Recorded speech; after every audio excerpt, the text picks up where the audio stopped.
ਦੇਖੋ ਮੇਰਾ ਮੇਨ ਪ੍ਰਚਾਰ ਕਰਨ ਦਾ ਜਿਹੜਾ ਵੀ ਨੌਜਵਾਨ ਪੀੜ੍ਹੀ ਨੂੰ ਨਸ਼ੇ ਤੋਂ ਹਟਾ ਕੇ ਸਿੱਖ ਧਰਮ ਵਾਲੇ ਪਾਸੇ ਲੈ ਕੇ ਆਉਣਾ ਤੇ ਨਾਲ ਉਹਨਾਂ ਨੂੰ ਜਿਹੜਾ ਜਿਮ ਲਾਉਣ ਦੇ ਲਈ ਸ਼ਸਤਰ ਵਿਦਿਆ ਦੇ ਲਈ ਕਰਾਟੇ ਦੀ ਵਿਦਿਆ ਲਈ ਉਤਸ਼ਾਹ ਕਰਨਾ ਮੇਨ ਇਹ ਵਿਸ਼ਾ ਮੇਰਾ ਵੀ। ਸਿਰਫ ਇਹ ਸੇਵਾ ਹੀ ਹੈ ਤੁਹਾਡੀ ਜਾਂ ਫਿਰ ਕੁਝ ਰੋਟੀ ਪਾਣੀ ਦਾ ਸਿਸਟਮ ਕੀ ਰੱਖਿਆ ਹੈ? ਦੇਖੋ ਜੀ ਇਹ ਮੇਰੀ ਸੇਵਾ ਵੀ ਹੈ ਤੇ ਨਾਲ ਮੇਰੀ ਕਿਰਤ ਵੀ ਹੈ।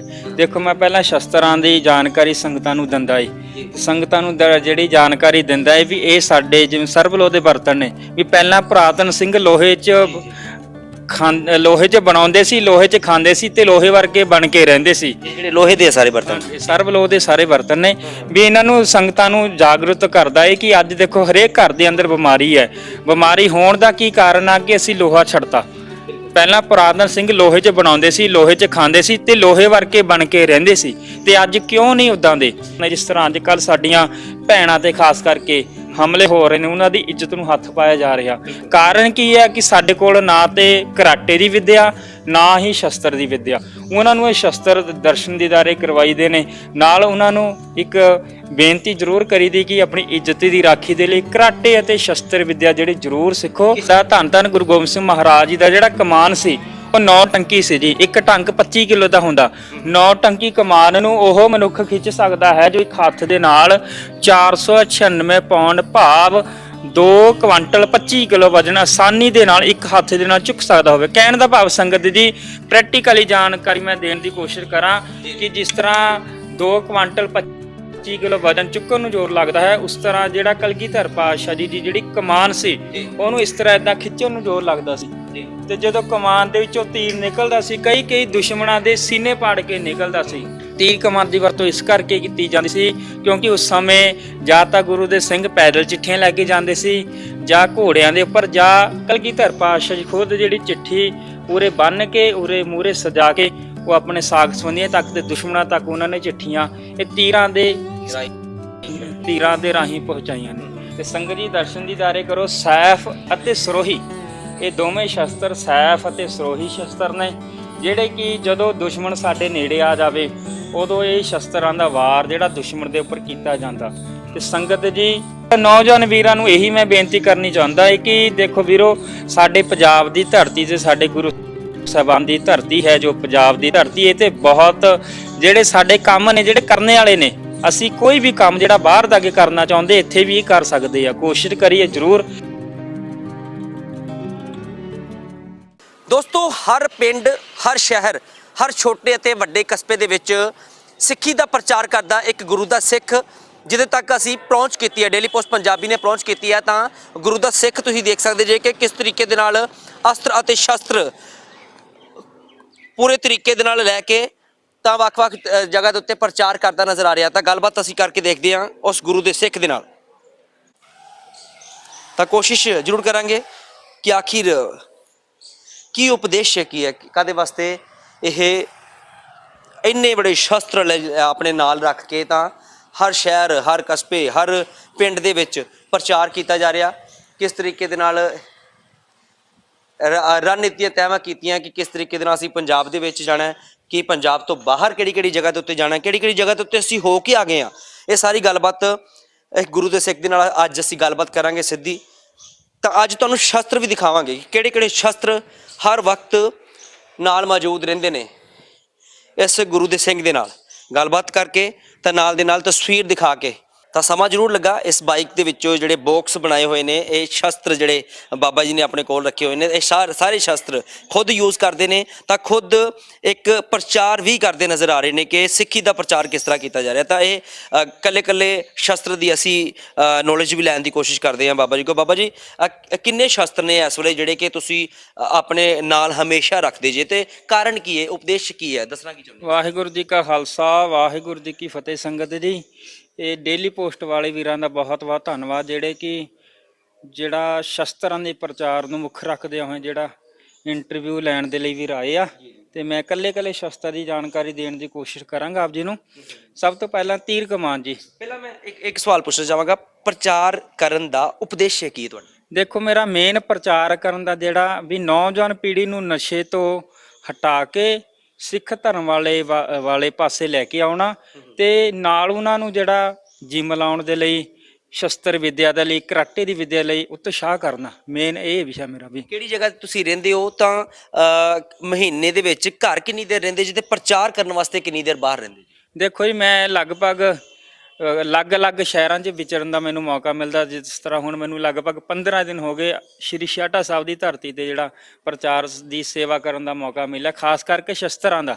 ਤੇ ਦੂਸਰਾ ਮੈਨੂੰ ਲਗਭਗ 15 ਤੋਂ 20 ਦਿਨਾਂ ਬਾਅਦ ਇਹ ਜਿਹੜਾ ਘਰ ਜਾਣ ਦਾ ਮੌਕਾ ਮਿਲਦਾ ਹੈ। ਉਹ ਵੀ ਜਦੋਂ ਘਰ ਤੋਂ ਫੋਨ ਆਉਂਦਾ ਵੀ ਆ ਜਾਓ ਤਾਂ ਮੈਨੂੰ ਜਾਣਾ ਪੈਂਦਾ, ਨਹੀਂ ਤੇ ਮੈਂ ਪ੍ਰਚਾਰ ਦੀ ਸੇਵਾ ਜਿਹੜੀ ਦਿਨ ਰਾਤ ਮਿਹਨਤ ਕਰਕੇ ਆਪਦੀ ਕਰਦਾ ਪਿਆ। ਬਾਬਾ ਜੀ ਜਿਸ ਤਰ੍ਹਾਂ ਤੁਹਾਡੇ ਘਰ ਦੇ ਫੋਨ ਕਰਦੇ ਆ ਫਿਰ ਤੁਸੀਂ ਘਰ ਜਾਂਦੇ ਜੇ, ਸਿਰਫ ਇਹ ਸੇਵਾ ਹੀ ਹੈ ਤੁਹਾਡੀ ਜਾਂ ਫਿਰ ਕੁਝ ਰੋਟੀ ਪਾਣੀ ਦਾ ਸਿਸਟਮ ਕੀ ਰੱਖਿਆ ਹੈ? ਦੇਖੋ ਜੀ, ਇਹ ਮੇਰੀ ਸੇਵਾ ਵੀ ਹੈ ਤੇ ਨਾਲ ਮੇਰੀ ਕਿਰਤ ਵੀ ਹੈ।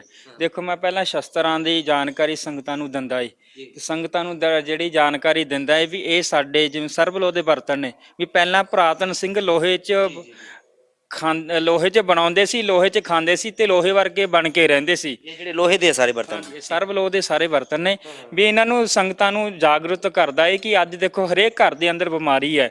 ਬਿਮਾਰੀ ਹੋਣ ਦਾ ਕੀ ਕਾਰਨ ਆ ਕਿ ਅਸੀਂ ਲੋਹਾ ਛੱਡਤਾ। ਪਹਿਲਾਂ ਪੁਰਾਤਨ ਸਿੰਘ ਲੋਹੇ 'ਚ ਬਣਾਉਂਦੇ ਸੀ, ਲੋਹੇ 'ਚ ਖਾਂਦੇ ਸੀ ਤੇ ਲੋਹੇ ਵਰਗੇ ਬਣ ਕੇ ਰਹਿੰਦੇ ਸੀ, ਤੇ ਅੱਜ ਕਿਉਂ ਨਹੀਂ ਉਦਾਂ ਦੇ।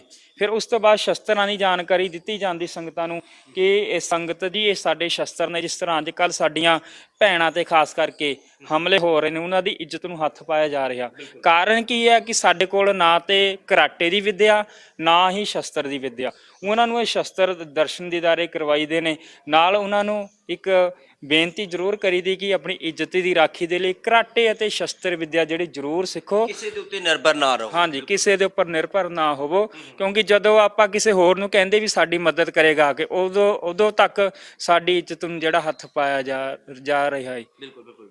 ਤਾਂ ਉਸ ਤੋਂ ਬਾਅਦ ਜਿਹੜੇ ਹੋਰ ਵੀ ਸ਼ਸਤਰ ਕਾਫੀ ਪਏ ਆ, ਇਹਦੇ ਬਾਰੇ ਵੀ ਕੁਝ ਮੈਂ ਚਾਹੁੰਦਾ ਕਿ ਜਿਹੜੇ ਦਰਸ਼ਕ ਸਾਡੇ ਦੇਖ ਰਹੇ ਹੋ ਉਹਦੇ ਬਾਰੇ ਵੀ ਜਾਣਕਾਰੀ ਕਰੋ ਤੇ ਨਾਲੇ ਤੁਸੀਂ ਇਸਤੇਮਾਲ ਸਾਰੇ ਕਰ ਲੈਂਦੇ ਜਿੰਨੇ। ਹਾਂਜੀ, ਮੈਂ ਸਭ ਤੋਂ ਪਹਿਲਾਂ ਤੁਹਾਨੂੰ ਤੀਰ ਕਮਾਨ ਦੀ ਜਾਣਕਾਰੀ ਦੇਣ ਦੀ ਕੋਸ਼ਿਸ਼ ਕਰਦਾ ਕਿ ਸੰਗਤ ਜੀ, ਤੀਰ ਅਤੇ ਕਮਾਨ ਧੰਨ ਗੁਰੂ ਗੋਬਿੰਦ ਸਿੰਘ ਮਹਾਰਾਜ ਜੀ ਦਾ ਜਿਹੜਾ ਤੀਰ ਕਮਾਨ ਸੀ ਉਹ 9 ਟੰਕੀ ਸੀ ਜੀ। ਇੱਕ ਟੰਕ 25 ਕਿਲੋ ਦਾ ਹੁੰਦਾ। 9 ਟੰਕੀ ਕਮਾਨ ਨੂੰ ਉਹ ਮਨੁੱਖ ਖਿੱਚ ਸਕਦਾ ਹੈ ਜੋ ਇੱਕ ਹੱਥ ਦੇ ਸਕਦੇ ਜੀ ਕਿ ਤੀਰ 496 ਅੱਗੇ ਲੋਹੇ ਦਾ ਜਿਹੜਾ ਲਗਾਇਆ। ਬਿਲਕੁਲ ਜੀ, ਮੈਂ ਦੁਬਾਰਾ ਜਾਣਕਾਰੀ ਦੇਣ ਦੀ ਕੋਸ਼ਿਸ਼ ਕਰਦਾ। ਧੰਨ ਗੁਰੂ ਗੋਬਿੰਦ ਸਿੰਘ ਮਹਾਰਾਜ ਜੀ ਦਾ ਜਿਹੜਾ ਕਮਾਨ ਸੀ ਉਹ 9 ਟੰਕੀ ਸੀ ਜੀ। ਇੱਕ ਟੰਕ 25 ਕਿਲੋ ਦਾ ਹੁੰਦਾ। 9 ਟੰਕੀ ਕਮਾਨ ਨੂੰ ਉਹ ਮਨੁੱਖ ਖਿੱਚ ਸਕਦਾ ਹੈ ਜੋ ਇੱਕ ਹੱਥ ਦੇ ਨਾਲ 496 ਪੌਂਡ ਭਾਵ 2 ਕੁਆਂਟਲ 25 ਕਿਲੋ ਵਜਨ ਆਸਾਨੀ ਦੇ ਨਾਲ ਇੱਕ ਹੱਥ ਦੇ ਨਾਲ ਚੁੱਕ ਸਕਦਾ ਹੋਵੇ। ਕਹਿਣ ਦਾ ਭਾਵ ਸੰਗਤ ਜੀ, ਪ੍ਰੈਕਟੀਕਲੀ ਜਾਣਕਾਰੀ ਮੈਂ ਦੇਣ ਦੀ ਕੋਸ਼ਿਸ਼ ਕਰਾਂ ਕਿ ਜਿਸ ਤਰ੍ਹਾਂ 2 ਕੁਆਂਟਲ 25 ਕਿਲੋ ਵਜਨ ਚੁੱਕਣ ਨੂੰ ਜ਼ੋਰ ਲੱਗਦਾ ਹੈ, ਉਸ ਤਰ੍ਹਾਂ ਜਿਹੜਾ ਕਲਗੀਧਰ ਪਾਤਸ਼ਾਹ ਜੀ ਦੀ ਜਿਹੜੀ ਕਮਾਨ ਸੀ ਉਹਨੂੰ ਇਸ ਤਰ੍ਹਾਂ ਇਦਾਂ ਖਿੱਚਣ ਨੂੰ ਜ਼ੋਰ ਲੱਗਦਾ ਸੀ। ਤੇ ਜਦੋਂ ਕਮਾਨ ਦੇ ਵਿੱਚੋਂ ਤੀਰ ਨਿਕਲਦਾ ਸੀ, ਕਈ ਦੁਸ਼ਮਣਾਂ ਦੇ ਸੀਨੇ ਪਾੜ ਕੇ ਨਿਕਲਦਾ ਸੀ। ਧੰਨ ਨੇ ਗੁਰੂ ਗੋਬਿੰਦ ਸਿੰਘ ਮਹਾਰਾਜ। ਸੰਗਤ ਜੀ, ਮੈਂ ਜਾਣਕਾਰੀ ਦੇਵਾਂ ਦੁਆਰਾ ਫੇਰ ਕਿ ਕਲਗੀਧਰ ਪਾਤਸ਼ਾਹ ਜੀ ਦਾ ਜਿਹੜਾ ਕਮਾਨ ਸੀ ਉਹ 9 ਟੰਕੀ ਸੀ ਜੀ। ਇੱਕ ਟੰਕ 25 ਕਿਲੋ ਦਾ ਹੁੰਦਾ। 9 ਟੰਕੀ ਕਮਾਨ ਨੂੰ ਉਹ ਮਨੁੱਖ ਖਿੱਚ ਸਕਦਾ ਹੈ ਜੋ ਇੱਕ ਹੱਥ ਦੇ ਨਾਲ 496 ਪੌਂਡ ਪਰ ਉਹਦਾ ਪ੍ਰੈਸ਼ਰ ਹੁੰਦਾ ਹੈ। 2 ਕੁਆਂਟਲ 25 ਕਿਲੋ ਵਜਨ ਜਿੰਨਾ ਚੱਕਣ ਨੂੰ ਜ਼ੋਰ ਲੱਗਦਾ ਹੈ, ਉਨਾ ਗੁਰੂ ਗੋਬਿੰਦ ਸਿੰਘ ਮਹਾਰਾਜ ਜੀ ਜਿਹੜੀ ਕਮਾਨ ਸੀ ਉਹਨੂੰ ਏਦਾਂ ਖਿੱਚਣ ਨੂੰ ਜ਼ੋਰ ਲੱਗਦਾ ਸੀ। ਤੇ ਜਦੋਂ ਕਮਾਨ ਦੇ ਵਿੱਚੋਂ ਤੀਰ ਨਿਕਲਦਾ ਸੀ, ਕਈ ਦੁਸ਼ਮਣਾਂ ਦੇ ਸੀਨੇ ਪਾੜ ਕੇ ਨਿਕਲਦਾ ਸੀ। ਧੰਨ ਨੇ ਗੁਰੂ ਗੋਬਿੰਦ ਸਿੰਘ ਮਹਾਰਾਜ। ਸੰਗਤ ਜੀ, ਇਹਨੂੰ ਅਣਿਆਲਾ ਤੀਰ ਕਿਹਾ ਜਾਂਦਾ ਹੈ। ਜੇ ਇੱਕ ਵਾਰੀ ਇਹਦਾ ਵਾਰ ਹੋਵੇ, ਜੇ ਇਹਨੂੰ ਦੁਬਾਰਾ ਬਾਹਰ ਕੱਢਾਂਗੇ, ਵਾਰ ਕਰਕੇ ਦੁਸ਼ਮਣ ਦੇ ਉੱਪਰ ਦੁਬਾਰਾ ਬਾਹਰ ਕੱਢਾਂਗੇ, 2 ਵਾਰੀ ਵਾਰ ਕਰਦਾ। ਦੂਸਰਾ ਸੰਗਤ ਜੀ, ਇਹਨੂੰ ਤੰਦੀ ਜਾਂ ਚਿੱਲਾ ਕਿਹਾ ਜਾਂਦਾ ਹੈ। ਤੀਰ ਕਮਾਨ ਦੀ ਵਰਤੋਂ ਇਸ ਕਰਕੇ ਕੀਤੀ ਜਾਂਦੀ ਸੀ ਕਿਉਂਕਿ ਉਸ ਸਮੇਂ ਗੋਲਾ ਬਾਰੂਦ ਬਹੁਤ ਘੱਟ ਸੀ, ਦੁਸ਼ਮਣ ਨੂੰ ਆਪਣੇ ਨੇੜੇ ਆਉਣ ਤੋਂ ਰੋਕਣ ਦੇ ਲਈ। ਦੂਸਰਾ ਸੰਗਤ ਜੀ, ਤੀਰ ਕਮਾਨ ਦੀ ਵਰਤੋਂ ਇਸ ਕਰਕੇ ਕੀਤੀ ਜਾਂਦੀ ਸੀ ਕਿਉਂਕਿ ਉਸ ਸਮੇਂ ਜਾਂ ਤਾਂ ਗੁਰੂ ਦੇ ਸਿੰਘ ਪੈਦਲ ਚਿੱਠੀਆਂ ਲੈ ਕੇ ਜਾਂਦੇ ਸੀ ਜਾਂ ਘੋੜਿਆਂ ਦੇ ਉੱਪਰ, ਜਾਂ ਕਲਗੀਧਰ ਪਾਤਸ਼ਾਹ ਜੀ ਖੁਦ ਜਿਹੜੀ ਚਿੱਠੀ ਉਰੇ ਬੰਨ੍ਹ ਕੇ ਉਰੇ ਮੂਹਰੇ ਸਜਾ ਕੇ ਉਹ ਆਪਣੇ ਸਾਕ ਸੰਬੰਧੀਆਂ ਤੱਕ ਤੇ ਦੁਸ਼ਮਣਾਂ ਤੱਕ ਉਹਨਾਂ ਨੇ ਚਿੱਠੀਆਂ ਇਹ ਤੀਰਾਂ ਦੇ ਰਾਹੀਂ ਪਹੁੰਚਾਈਆਂ ਨੇ। ਹੋਰ ਵੀ ਜਾਣਕਾਰੀ ਅਸੀਂ ਲੈਣਾ ਚਾਹਾਂਗੇ। ਦਰਸ਼ਕ ਵੀ ਕਾਫੀ ਇੰਟਰਸਟ ਲੈ ਰਹੇ ਨੇ ਇਸ ਜਾਣਕਾਰੀ ਦੇ ਨਾਲ। ਤਾਂ ਹੋਰ ਕਿਹੜੇ ਜਿਹੜੇ ਸ਼ਸਤਰ ਨੇ ਉਹਨਾਂ ਦਾ ਯੂਜ਼ ਕਿਸ ਤਰ੍ਹਾਂ ਕੀਤਾ ਜਾਂਦਾ? ਹਾਂਜੀ, ਉਸ ਤੋਂ ਬਾਅਦ ਮੈਂ ਆਪ ਜੀ ਨੂੰ ਜਿਹੜੇ ਕਮਰ ਕੱਸੇ ਦੇ ਸ਼ਸਤਰ ਆ ਉਹਨਾਂ ਦੇ ਦਰਸ਼ਨ ਕਰਵਾਉਂਦਾ, ਨਾਲ ਜਾਣਕਾਰੀ ਦੇਣ ਦੀ ਕੋਸ਼ਿਸ਼ ਕਰਦਾ ਕਿ ਇਹ ਕਮਰ ਕੱਸੇ ਦਾ ਸ਼ਸਤਰ ਹੈ ਜੀ ਕਟਾਰ ਸ਼ਸਤਰ। 2 ਧਾਰਾ ਸ਼ਸਤਰ ਹੈ। ਸ਼ੇਰ ਦਾ ਸ਼ਿਕਾਰ ਕਰਨ ਦੇ ਲਈ ਹਰਗੋਬਿੰਦ ਪਾਤਸ਼ਾਹ ਜੀ ਵਰਤਦੇ ਰਹੇ ਨੇ।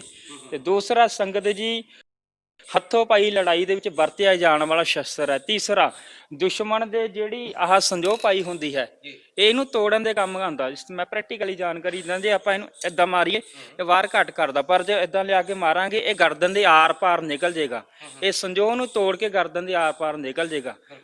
ਇਹ ਹੈ ਜੀ ਕਟਾਰ ਸ਼ਸਤਰ। ਤੇ ਸੰਗਤ ਜੀ ਦਰਸ਼ਨ ਦੀ ਦਿਦਾਰੇ ਕਰੋ ਆਪ ਜੀ ਬਾਘ ਨਖਾ ਸ਼ਸਤਰ ਦੀ। ਜਿਸ ਤਰ੍ਹਾਂ ਜਦੋਂ ਸ਼ੇਰ ਜਿਹੜਾ ਆਪਣਾ ਸ਼ਿਕਾਰ ਕਰਦਾ ਨੌਹਾਂ ਦੇ ਨਾਲ, ਉਸ ਤਰ੍ਹਾਂ ਹੀ ਇਹ ਸ਼ੇਰ ਦਾ ਜਿਸ ਤਰ੍ਹਾਂ ਪੰਜਾ ਹੁੰਦਾ ਉਹਦੇ ਨੌ ਦੀ ਜਿਹੜਾ ਆਕਾਰ ਹੁੰਦਾ, ਉਸ ਤਰ੍ਹਾਂ ਹੀ ਇਹ ਸ਼ਸਤਰ ਦਾ ਆਕਾਰ ਹੈ। ਤੇ ਇਦਾਂ ਹੀ ਜਦੋਂ ਸ਼ੇਰ ਜਿਵੇਂ ਸ਼ਿਕਾਰ ਕਰਦਾ, ਉਸ ਤਰ੍ਹਾਂ ਹੀ ਇਹ ਸ਼ਸਤਰ ਜਿਹੜਾ ਬਾਘ ਨਖਾ ਸ਼ਸਤਰ ਹੈ, ਜਿਵੇਂ ਦੁਸ਼ਮਣ ਦੇ ਉੱਪਰ ਇਦਾਂ ਜਿਵੇਂ ਉਹ ਵਾਰ ਕਰਦਾ ਏ, ਇਦਾਂ ਹੀ ਇਹ ਜਿਹੜਾ ਸ਼ਸਤਰ ਇਹ ਵਰਤਿਆ ਜਾਂਦਾ ਹੈ। ਬਾਘ ਨਖਾ ਸ਼ਸਤਰ ਹੈ ਜਿਸ ਦਾ ਨਾਮ। ਤੇ ਉਸ ਤੋਂ ਬਾਅਦ ਸੰਗਤ ਜੀ ਮੈਂ ਆਪ ਜੀ ਨੂੰ ਦਰਸ਼ਨ ਦੀਦਾਰੇ ਕਰਵਾਉਂਦਾ ਜੀ। ਸੈਫ ਅਤੇ ਸਰੋਹੀ ਸ਼ਸਤਰ ਦੋ ਜਿਹੜੇ ਇਕੱਠੇ ਕਰਕੇ ਸ਼ਸਤਰਾਂ ਦੇ ਮੈਂ ਆਪ ਜੀ ਨੂੰ ਦਰਸ਼ਨ ਦੀਦਾਰੇ ਕਰਾਉਣ ਦੀ ਕੋਸ਼ਿਸ਼ ਕਰਦਾ ਹੈ।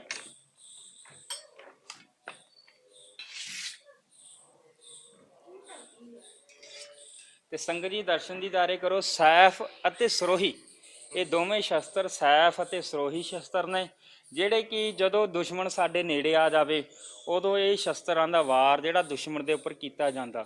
ਤੇ ਸੰਗਤ ਜੀ ਇਹ ਜਦੋਂ ਸ਼ਸਤਰ ਦਾ ਵਾਰ ਸਾਡੇ ਉੱਪਰ ਜਿਹੜਾ ਹੁੰਦਾ ਦੁਸ਼ਮਣ ਦਾ, ਤੇ ਉਹਨੂੰ ਰੋਕਣ ਦੇ ਲਈ ਵੀ ਜਿਹੜੇ ਸ਼ਸਤਰ ਸਾਡੇ ਕੋਲ ਸਿੰਘਾਂ ਦੇ ਕੋਲ ਹਰ ਸਮੇਂ ਹਾਜ਼ਰ ਰਹਿੰਦੇ ਨੇ। ਜਿਸ ਤਰ੍ਹਾਂ ਮੈਂ ਦਰਸ਼ਨ ਦੀਦਾਰੇ ਕਰਵਾਉਂਦਾ ਆਪ ਜੀ ਨੂੰ ਢਾਲ ਸ਼ਸਤਰ ਦੀ। ਇਸ ਤਰ੍ਹਾਂ ਦੇਖੋ, ਜਿਸ ਤਰ੍ਹਾਂ ਦੁਸ਼ਮਣ ਸਾਡੇ ਤੇ ਵਾਰ ਕਰਦਾ ਏ, ਇਹ ਜਿਹੜੇ ਢਾਲ ਹੈ ਇਹ ਦੁਸ਼ਮਣ ਦਾ ਵਾਰ ਰੋਕਦੀ ਹੈ।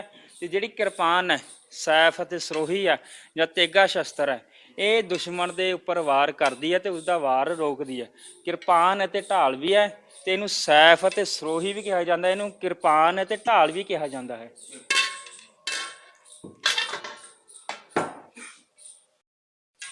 ਉਸ ਤੋਂ ਬਾਅਦ ਆਜੋ ਸੰਗਤ ਜੀ, ਇਹਨੇ ਚੱਕਰ ਦੀ। ਜਿਸ ਤਰ੍ਹਾਂ ਤੁਸੀਂ ਮੇਰੇ ਦਮਾਲੇ ਦੀ ਜਿਹੜਾ ਆਕਾਰ ਦੇਖ ਰਹੇ, ਸ਼ੇਪ ਦੇਖਦੇ ਪਏ, ਜਿਹਦਾ ਇੱਕ ਗੁਰੂ ਘਰ ਦੀ ਬਿਲਡਿੰਗ ਹੁੰਦੀ, ਬੂੰਗਾ ਹੁੰਦਾ, ਇਸ ਤਰ੍ਹਾਂ ਹੀ ਇਹ ਜਿਹੜੇ ਚੱਕਰ ਵੀ ਇਦਾਂ ਨੇ ਵੀ ਵੱਡਾ ਫਿਰ ਛੋਟਾ ਫਿਰ ਛੋਟਾ।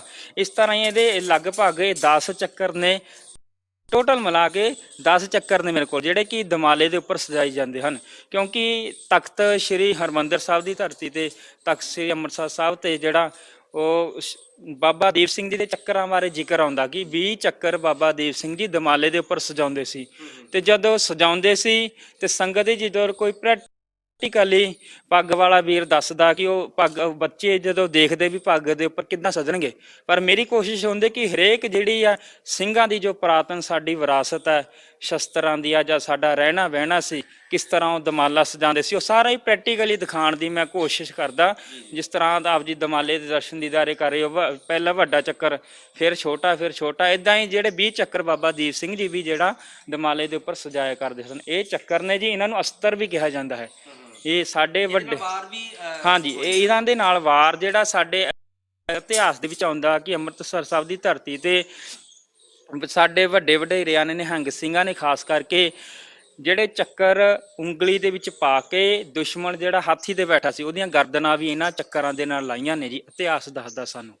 ਇਹਨਾਂ ਨੂੰ ਚੱਕਰ ਵੀ ਕਿਹਾ ਜਾਂਦਾ ਹੈ ਤੇ ਅਸਤਰ ਵੀ ਕਿਹਾ ਜਾਂਦਾ ਹੈ। ਉਸ ਤੋਂ ਬਾਅਦ ਆਜੋ ਸੰਗਤ ਜੀ, ਇਹਨੂੰ ਗਰਦਨ ਦੀ ਰਾਖੀ ਲਈ ਜੰਗ ਦੇ ਸਮੇਂ ਪਹਿਨੇ ਜਾਣ ਵਾਲਾ ਲੋਹੇ ਦਾ ਪੋਸ਼ਾਕਾ, ਇਹਨੂੰ ਸੰਜੋਗ ਕਿਹਾ ਜਾਂਦਾ ਹੈ। ਜਿਸ ਤਰ੍ਹਾਂ ਦਾਸ ਨੇ ਪਹਿਨੀ ਹੋਈ ਹੈ ਸੰਜੋਗ, ਇਹ ਵੀ ਵੱਡੀ ਹੈ, ਇਹ 'ਚ ਸਿਰਫ ਮੂੰਹ ਦਿਖਦਾ ਏ, ਬਾਕੀ ਸਾਰਾ ਹੀ ਚਾਰੇ ਪਾਸੇ ਜਿਹੜਾ ਇਹ ਕਵਰ ਕਰਦਾ। ਇਹਨੂੰ ਕਿਹਾ ਜਾਂਦਾ ਹੈ ਜੀ ਗਰਦਨ ਦੀ ਰਾਖੀ ਦੇ ਲਈ ਜੰਗ ਦੇ ਸਮੇਂ ਪਹਿਨਿਆ ਜਾਣ ਵਾਲਾ ਲੋਹੇ ਦਾ ਪੋਸ਼ਾਕਾ, ਜਿਸ ਦਾ ਨਾਮ ਹੈ ਜੀ ਸੰਜੋਗ।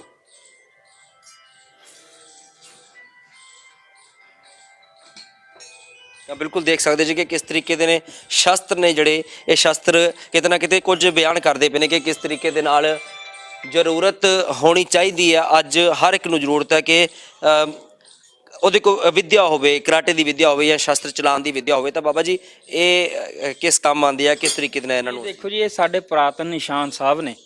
ਇਹ ਸਿੰਘ ਡਾਂਗ ਦੇ ਉੱਪਰ ਇਹਨੂੰ ਸਜਾ ਕੇ ਮੂਹਰੇ ਲਾ ਕੇ, ਤੇ ਪਿਛਲੇ ਸਾਈਡ ਜਿਹੜਾ ਇਹ ਡਾਂਗ ਦੇ ਉੱਪਰ ਇਹ ਮੂਹਰੇ ਇਹ ਲਾਇਆ ਜਾਂਦਾ, ਪਿੱਛੇ ਜਿਹੜਾ ਇੱਥੇ ਇਹ ਲਾਇਆ ਜਾਂਦਾ ਸੂਆ, ਤੇ ਇਹਨੂੰ ਵਰਸ਼ਾ ਕਿਹਾ ਜਾਂਦਾ ਹੈ। ਤੇ ਪੁਰਾਤਨ ਨਿਸ਼ਾਨ ਸਾਹਿਬ ਵੀ ਇਹਨੂੰ ਕਿਹਾ ਜਾਂਦਾ ਹੈ। ਜਦੋਂ ਦੁਸ਼ਮਣ ਸਾਡੇ ਤੇ ਸਾਹਮਣੇ ਤੋਂ ਜਿਹੜਾ ਚੜ ਕੇ ਆਵੇ, ਕਹਿਣ ਦਾ ਭਾਵ ਲਗਭਗ 6 ਫੁੱਟ ਦਾ ਫਾਸਲਾ ਜਦ ਸਾਡੇ 'ਚ ਹੁੰਦਾ, ਦੁਸ਼ਮਣ ਸਾਡੇ ਤੇ ਚੜ ਕੇ ਆਵੇ ਤੇ 6 ਫੁੱਟ ਦੀ ਉਹ ਸਾਡਾ ਲਗਭਗ ਵਰਸ਼ਾ ਸ਼ਸਤਰ ਹੁੰਦਾ, ਤੇ ਆਪਾਂ ਇਦਾਂ ਦੁਸ਼ਮਣ ਦੇ ਮੂਹਰੇ ਕਰਕੇ ਉਹਨੂੰ ਆਪਣੇ ਕੋਲ ਆਉਣ ਤੋਂ ਰੋਕ ਸਕਦੇ ਆ। ਇਹ ਵਰਸ਼ਾ ਸ਼ਸਤਰ ਹੈ ਜੀ, ਇਹ ਜਿਹੜਾ ਡਾਂਗ ਦੇ ਉੱਪਰ ਸਜਾ ਕੇ ਇਹਦੀ ਵਰਤੋਂ ਕੀਤੀ ਜਾਂਦੀ ਹੈ। ਪਰ ਅੱਜ ਕੱਲ ਬਾਬਾ ਜੀ ਜਿਸ ਤਰ੍ਹਾਂ ਦੇਖਿਆ ਜਾਵੇ ਤਾਂ ਨੌਜਵਾਨ ਇਹ ਸ਼ਸਤਰ ਜਾਂ ਫਿਰ ਇਥੋਂ ਸਿੱਖੀ ਤੋਂ ਦੂਰ ਹੁੰਦੇ ਨਜ਼ਰ ਆ ਰਹੇ ਨੇ। ਪਿਸਤੌਲਾਂ ਫੜਨ ਦਾ, ਕੋਈ ਅੱਜ ਕੱਲ ਕਹਿੰਦਾ ਕਿ ਮੇਰੇ ਕੋਲ ਪਿਸਤੌਲ ਹੈ ਕਿ ਮੇਰੇ ਕੋਲ ਸਾਰਾ ਕੁਝ ਆ ਗਿਆ, ਤਾਂ ਕਿੰਨੀ ਕੁ ਅਸੀਂ ਸਹੀ ਸਮਝਦੀ ਉਹ ਚੀਜ਼ ਨੂੰ? ਦੇਖੋ ਜੀ, ਪਿਸਟਲ ਦਾ ਜਿਹੜਾ ਸਮੇਂ ਦੇ ਹਿਸਾਬ ਨਾਲ ਚੱਲਣਾ ਚਾਹੀਦਾ, ਚੱਲਣਾ ਵੀ ਚਾਹੀਦਾ, ਜ਼ਰੂਰੀ ਹੈ। ਤੁਹਾਡੇ ਕੋਲ ਪਿਸਟਲ ਹੈਗੀ ਹੈ ਨਾ ਜੀ? ਦੇਖੋ, ਸਮੇਂ ਦੇ ਹਿਸਾਬ ਨਾਲ ਚੱਲਣਾ ਚਾਹੀਦਾ ਹੈ, ਪਰ ਜੋ ਸਾਡੀ ਪੁਰਾਤਨ ਵਿਰਾਸਤ ਹੈ, ਸ਼ਸਤਰ ਨੇ, ਤੀਰ, ਉਹਨੂੰ ਨਹੀਂ ਭੁੱਲਣਾ ਚਾਹੀਦਾ। ਨਹੀਂ ਭੁੱਲਣਾ ਚਾਹੀਦਾ। ਜਿਵੇਂ ਕਿਰਪਾਨ ਹੈ, ਢਾਲ ਹੈ, ਕਟਾਰ ਹੈ, ਕਰਪਾ ਬਾਸ਼ਾ ਹੈ, ਬਾਗ ਨਖਾ ਸ਼ਸਤਰ ਹੈ, ਜਿਹ 'ਚ ਤੀਰ ਪਾਏ ਜਾਂਦੇ ਹੈ, ਉਹਨੂੰ ਪੱਥਾ ਕਿਹਾ ਜਾਂਦਾ, ਸੰਜੋ ਹੁੰਦਾ ਹੈ, ਚੱਕਰ ਹੁੰਦੇ ਨੇ, ਬਹੁਤ ਸਾਡੇ ਜੰਗੀ ਜਿਹੜੇ ਸ਼ਸਤਰ ਨੇ ਉਹ ਸਾਨੂੰ ਨਹੀਂ ਭੁੱਲਣੇ ਚਾਹੀਦੇ। ਸਮੇਂ ਦੇ ਹਿਸਾਬ ਦੇ ਨਾਲ ਜ਼ਰੂਰ ਬਦਲਣਾ ਚਾਹੀਦਾ, ਪਰ ਜੋ ਸਾਡੇ ਵੱਡੇ ਵਡੇਰਿਆਂ ਦੀ, ਸਾਡੇ ਗੁਰੂ ਸਾਹਿਬਾਨ ਦੀ ਜੋ ਸਾਨੂੰ ਵਿਰਾਸਤ, ਸਾਨੂੰ ਸ਼ਸਤਰ ਖਾਸ ਕਰਕੇ ਦੇ ਕੇ ਗਏ ਨੇ, ਰੱਖਿਆ। ਹਾਂਜੀ, ਹਾਂ, ਵਿਰਸਾ ਨਾ ਭੁੱਲਿਆ ਜਾਵੇ। ਇਸ ਕਰਕੇ ਜਿਹੜਾ ਮੈਨੂੰ ਸ਼੍ਰੀ ਫਤਿਹਗੜ੍ਹ ਸਾਹਿਬ ਦੀ ਧਰਤੀ ਤੋਂ ਮੈਂ ਧੰਨ ਧੰਨ ਬਾਬਾ ਜੋਰਾਵਰ ਸਿੰਘ ਜੀ, ਧੰਨ ਧੰਨ ਬਾਬਾ ਫਤਿਹ ਸਿੰਘ ਜੀ, ਧੰਨ ਧੰਨ ਮਾਤਾ ਗੁਜਰ ਕੌਰ ਜੀ ਦਾ ਓਟ ਆਸਰਾ ਲੈ ਕੇ ਅਰਦਾਸ ਕਰਕੇ ਉੱਥੋਂ ਮੈਂ ਲਗਭਗ 15-20 ਦਿਨ ਦੇ ਰੂਟ ਦੇ ਲਈ ਜਾਂਦਾ ਹੈ। ਇਸ ਤੋਂ ਬਾਅਦ ਹੁਣ ਮੇਰਾ ਅਗਲਾ ਰੂਟ ਜਿਹੜਾ ਉਹ ਜੰਮੂ ਦਾ ਹੈ। ਉੱਥੇ ਜੰਮੂ ਦੀ ਧਰਤੀ ਤੇ ਜਿਹੜਾ ਜਾ ਕੇ ਸ਼ਸਤਰਾਂ ਦੀ ਪ੍ਰਦਰਸ਼ਨੀ ਕਰਾਂਗਾ। ਮੈਂ ਸ਼ਸਤਰਾਂ ਦੀ ਜਾਣਕਾਰੀ ਜਿਹੜੀ ਸੰਗਤਾਂ ਤੱਕ ਪਹੁੰਚਾਉਣ ਦੀ ਜ਼ਰੂਰ ਕੋਸ਼ਿਸ਼ ਕਰਾਂਗਾ। ਕਿਸੇ ਕਿਸੇ ਦੇ ਦਿਲ ਦੇ ਵਿੱਚ ਹੁੰਦਾ ਕਿ ਇਸ ਤਰੀਕੇ ਦੇ ਨਾਲ ਮੈਂ ਪ੍ਰਚਾਰ ਕਰਾਂ, ਸਿੱਖੀ ਕਿਤੇ ਨਾ ਕਿਤੇ ਉਸਦੀ ਜਾ ਰਹੀ ਹੈ, ਤਾਂ ਉਹ ਵਾਪਸ ਨੌਜਵਾਨਾਂ ਨੂੰ ਲਿਆਂਦਾ ਜਾਵੇ ਇਸ ਸਿੱਖੀ ਦੇ ਵਿੱਚ। ਇਹ ਜਿਹੜੇ ਸ਼ਸਤਰ ਉਹਨਾਂ ਨੂੰ ਦਿਖਾ ਕੇ ਦੱਸਿਆ ਜਾਵੇ ਕਿ ਸਾਡੇ ਗੁਰੂ ਕੀ ਕਰਦੇ ਸੀ, ਕਿਸ ਤਰੀਕੇ ਨਾਲ ਗੁਰੂ ਮੁਕਾਬਲਾ ਕਰਦੇ ਸੀ। ਇੱਕ ਇੱਕ ਜਿਹੜਾ ਸਿੰਘ ਸੀ ਉਹ 100 ਤੋਂ ਵੀ ਜ਼ਿਆਦਾ ਭਾਰੂ ਹੁੰਦਾ ਸੀ। ਇਸ ਤਰ੍ਹਾਂ ਦਾ ਮਾਹੌਲ ਹੁੰਦਾ ਸੀ ਉਦੋਂ, ਤੇ ਪਰ ਹੁਣ ਕਿਤੇ ਨਾ ਕਿਤੇ ਉਹ ਚੀਜ਼ ਰਹਿੰਦੀ ਨਹੀਂ ਪਈ। ਉਹਦਾ ਤੁਸੀਂ ਪ੍ਰਚਾਰ ਕਰਦੇ ਪਏ, ਚੰਗੀ ਗੱਲ ਹੈ। ਤਾਂ ਉਹਨਾਂ ਨੂੰ, ਨੌਜਵਾਨਾਂ ਨੂੰ ਅਸੀਂ ਕੀ ਕਹਿਣਾ ਚਾਹੁੰਦੇ ਜਿਹੜੇ ਕਿ ਦੂਰ ਹੁੰਦੇ ਜਾ ਰਹੇ ਆ, ਕਹਿ ਰਹੇ ਕਿ ਨਹੀਂ ਖਤਮ ਹੈ, ਆਪਾਂ ਚੱਲੇ ਆ ਜੀ, ਆਪਾਂ ਕੋਈ ਬਾਹਰ ਨੂੰ ਤੁਰ ਗਿਆ, ਕੋਈ ਕੁਛ ਕਰ ਰਿਹਾ, ਵੱਖਰੀ ਵੱਖਰੀ ਤਰੀਕੇ ਦੇ ਨਾਲ ਪ੍ਰਤੀਕਿਰਿਆ ਦਿਖਾਉਂਦੇ। ਦੇਖੋ ਜੀ, ਸਾਡੇ ਪੰਜਾਬ ਦੀ ਧਰਤੀ ਤੇ ਬਹੁਤ ਸਾਰੇ ਕੰਮ ਨੇ ਜਿਹੜੇ ਕਿ ਅਸੀਂ ਕਰ ਸਕਦੇ ਹਾਂ।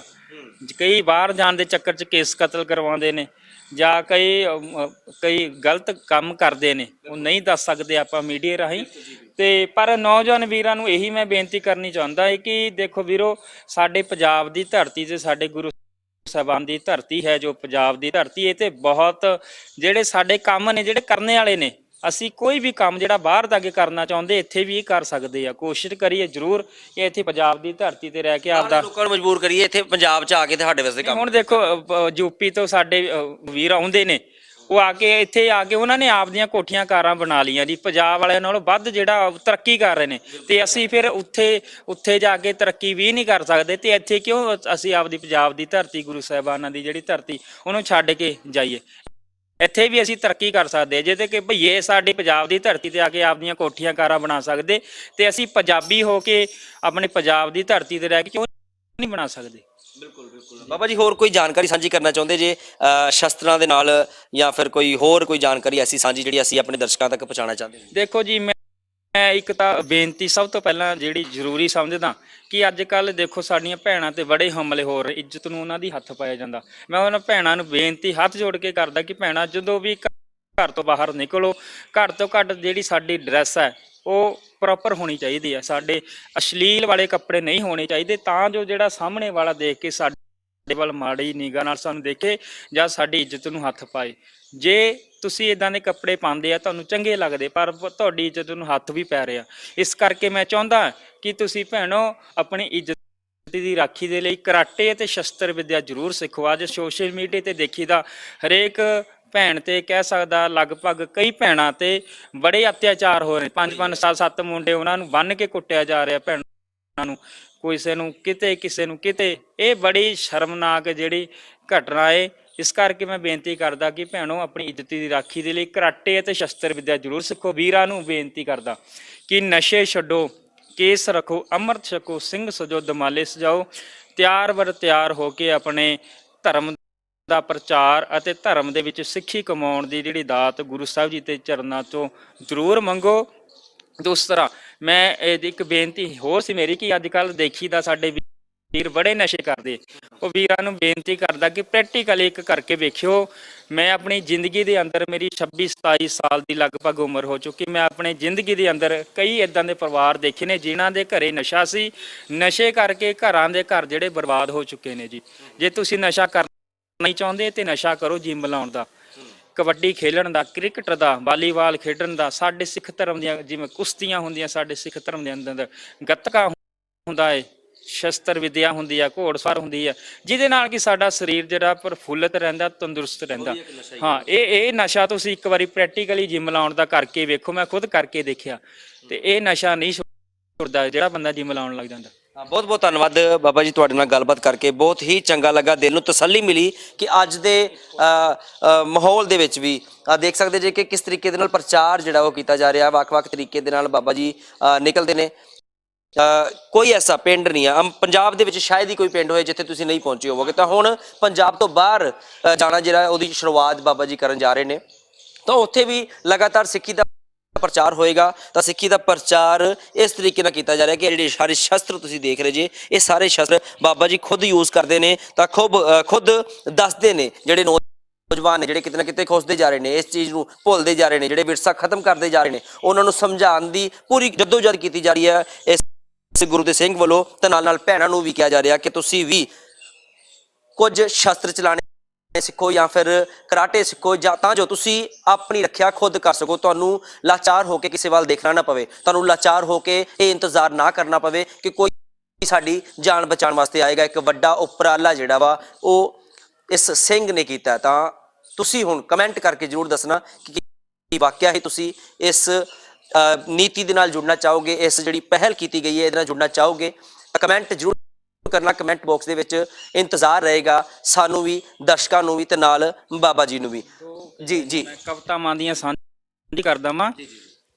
ਮਾਂ ਗੁਜਰੀ ਦੇ ਹੀਰਿਆ ਤੇਰੇ ਚੋਜ ਨਿਆਰੇ, ਮਾਂ ਗੁਜਰੀ ਦੇ ਹੀਰਿਆ ਤੇਰੇ ਚੋਜ ਨਿਆਰੇ, ਸਿਰ ਤੇ ਕਲਗੀ ਸੋਹੇ ਹੱਥ ਵਿੱਚ ਤੇਗ ਮਾਰੇ ਲਿਸ਼ਕਾਰੇ, ਸਿਰ ਤੇ ਕਲਗੀ ਸੋਹੇ ਹੱਥ ਵਿੱਚ ਤੇਗ ਮਾਰੇ ਲਿਸ਼ਕਾਰੇ, ਤੇਰੇ ਜਿਹਾ ਨਾਦਾਨੀ ਜਗ ਤੇ ਜੋ ਪੁੱਤਰਾਂ ਨੂੰ ਵਾਰੇ, ਤੇਰੇ ਜਿਹਾ ਨਾਦਾਨੀ ਜਗ ਤੇ ਜੋ ਪੁੱਤਰਾਂ ਨੂੰ ਵਾਰੇ, ਮਾਂ ਗੁਜਰੀ ਦੇ ਹੀਰਿਆ ਤੇਰੇ ਚੋਜ ਨਿਆਰੇ, ਵਿੱਚ ਅਨੰਦਪੁਰ ਮੇਰੇ ਪ੍ਰੀਤਮ ਕੀਤੇ ਚੋਜ ਨਿਆਰੇ, ਧਾਰ ਖੰਡੇ ਦੇ ਵਿੱਚੋਂ ਪ੍ਰਗਟ ਕੀਤੇ ਪੰਜ ਪਿਆਰੇ, ਵਿੱਚ ਅਨੰਦਪੁਰ ਮੇਰੇ ਪ੍ਰੀਤਮ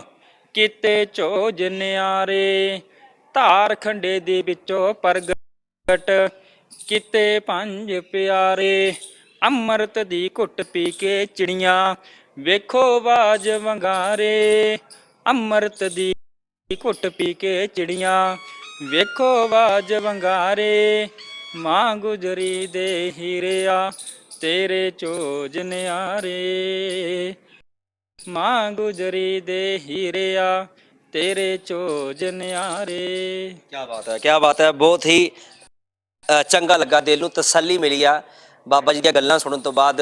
ਦਿਲ ਤੇ ਚਾਹੁੰਦਾ ਹੈ ਕਿ ਮੈਂ ਵੀ ਸਿੰਘ ਬਣਾ, ਮੈਂ ਵੀ ਕੇਸ ਰੱਖਾਂ।